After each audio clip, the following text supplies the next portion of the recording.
시청자 여러분 안녕하십니까? TV국제 주간 브리핑 김자경 기자입니다. 11월 첫째 주 TV국제 뉴스 브리핑을 시작하겠습니다. 첫 번째 순서입니다. 뉴스 속의 뉴스를 찾아가는 이번 주 뉴스 인사이드는 첨단 과학수사기법이 동원되는 부산경찰청 과학수사대입니다. 국제신문사회부의 최현진 기자가 나와주셨습니다. 안녕하세요. 네, 안녕하십니까. 네, CSI라는 미국 드라마도 있잖아요. 그런 거 보면 경찰들의 과학수사가 굉장히 멋있게 나오는데요. 해결하지 못하는 사건도 없고요. 최 기자 생각은 어떠세요? 만일 영화 살인의 추억 속과 같은 미제 살인범이 지금 나타난다면 어떨까요?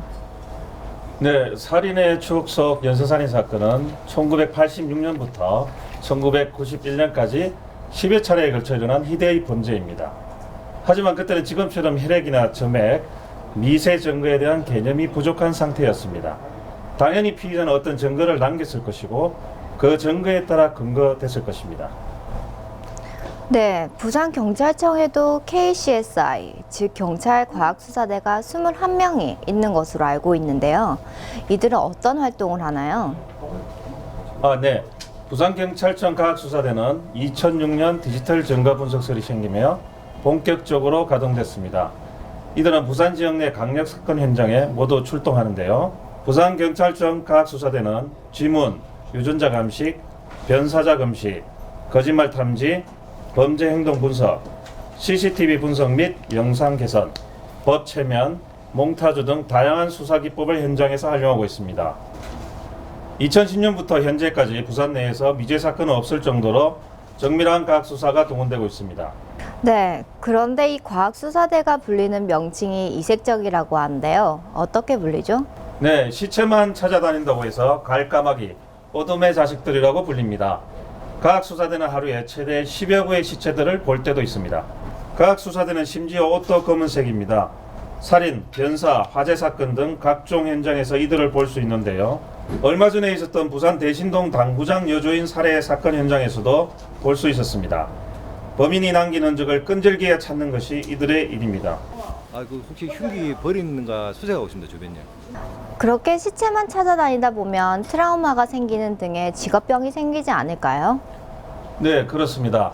과학수사대는 사건의 최일선에서 증거를 모아서 범인을 검거하는 데 결정적인 단초 역할을 합니다. 그러다 보니 신원 확인을 위해 피해자 가족을 만나야 하는 등 곤혹스러운 환경에 처하기도 합니다. 사람인지라 이제 죽는 현장을 이제 하루에 한 최소한 10번씩 보면 약간의 트라우마가 생기지 않습니까? 저도 한 번씩 초창기에는 이제 자다가 꿈꾸면 이제 그 현장이 눈에 보이고 그런 경우가 많았거든요. 수신을 한다든지 차카를 피웠다든지 그리고 조금 차 내에서 이제 자살을 하시는 차카를 피웠는데 좀 오래 지난 상태에서 부패가 진행된 상태에서 발견되면은 그 부패 오염도가 좀 심하기 때문에 그런 것도 있고 그런 현장을 이제 사람이 그런 걸 목격하게 되면은 좀 일반 사람은 접하기 힘든 거를 저희는 많이 보기 때문에 그런 게 좀 많이 좀 참혹한 현장이 많기 때문에 자다가 한 번씩 막 눈에 보이고 그런 경우가 있거든요. 과학수사대는 무엇보다 증거가 나오지 않을 때 가장 갑갑함을 느낀다고 합니다. 지난해 1월 며느리와 시어머니가 둔기에 맞아 사망한 가야동 고부 살인 사건은 증거를 찾기 위해 과학수사대가 한 달 동안 현장을 찾아야 했습니다. 결국 피의자의 혈흔이 묻은 구두를 인근에서 찾아 사건을 해결할 수 있었습니다.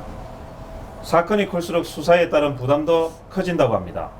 2010년 2월 여중생을 납치해 성폭행하고 살해 유기한 김길태 사건은 부산경찰청장이 직접 프로파일러 분석을 지시했다고 알려져 있습니다. 부상의 위험도 있습니다. 화재 현장 등의 사건 현장은 의외로 위험합니다. 갑자기 유리가 깨지거나 폭발의 위험도 있기 때문입니다.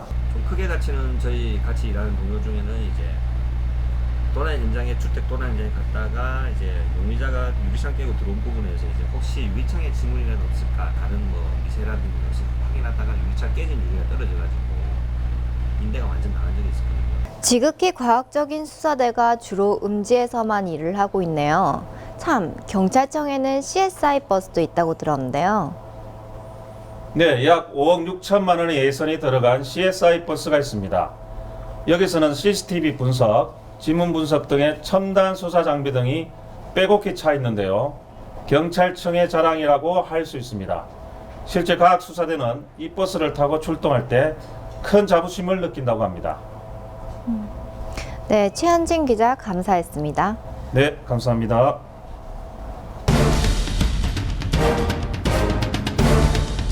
네, 이번에는 한 주간의 우리 지역의 중요한 내용을 정리해드리는 주간 핫이슈 시간입니다. 첫 번째 소식입니다. 부산 지역 최대 용공 조작 사건으로 영화 변호인의 소재가 된 이른바 불인 사건의 피해자에게 국가가 억대의 배상금을 지급하라는 판결이 나왔습니다. 특히 담당 재판부는 이번 소송의 선고에서 피해자들에게 과거 사법부의 잘못을 사과하는 모습을 보여 눈길을 끌었습니다.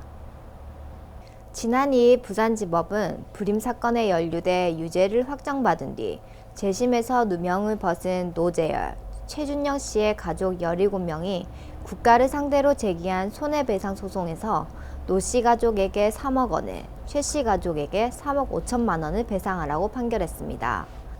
재판부는 국가가 적법한 절차를 지키지 않은 채 불임 사건 피해자들을 불법 구금하고 가혹행위까지 해 허위 자백을 받아낸 뒤 공소를 제기했고 유죄 판결이 선고됐다며 이러한 공권력 행사는 불법 행위에 해당 국가배상법에 따라 피해자의 손해를 배상할 책임이 있다고 밝혔습니다. 또한 재판부는 선고 당일 과거 군사정권 시절 수사기관이 저지른 불법에 대해 사법부가 책무를 다하지 못한 것을 죄송하게 생각하고 이 판결로 조금이나마 피해 회복이 되길 바란다고 피해자와 가족들에게 이례적으로 사과했습니다. 2015 대학 패션 페스티벌이 개최됐습니다. 페스티벌에서는 예비 패션 디자이너들의 감각 있는 의상들을 볼 수 있었습니다. 올해로 8회째를 맡고 있는 이번 행사는 부산 지역 9개 대학이 참가했습니다. 이는 부산 패션 위크보다 이틀 먼저 열리는 오프닝 행사입니다. 부산 지역 대학 예비 패션 디자이너들의 창의적이고 생동감 넘치는 예술적 아이디어를 발산하는 자리이며 학교 간 정보를 교육함으로써 패션 디자인 산업을 한 단계 업그레이드 시키는 데 더없이 중요한 행사라고.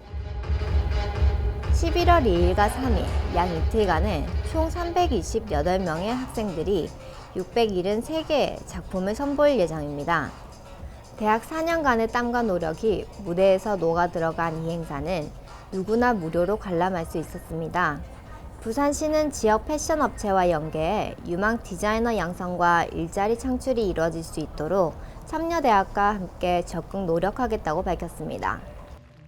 한 주간의 날씨 정보입니다. 구름이 조금 낄 전망입니다. 5일에는 구름이 많이 낄 것입니다. 6일에도 구름이 많을 것으로 보이고요. 주말인 토요일 7일에는 비가 올 것이며 8일에는 비 온 후 개일 예정입니다. 이것으로 TV국제 주간 브리핑 순서를 모두 마치겠습니다. 본방송은 국제신문 홈페이지에서 다시 보실 수 있습니다. 시청해주신 여러분 감사합니다.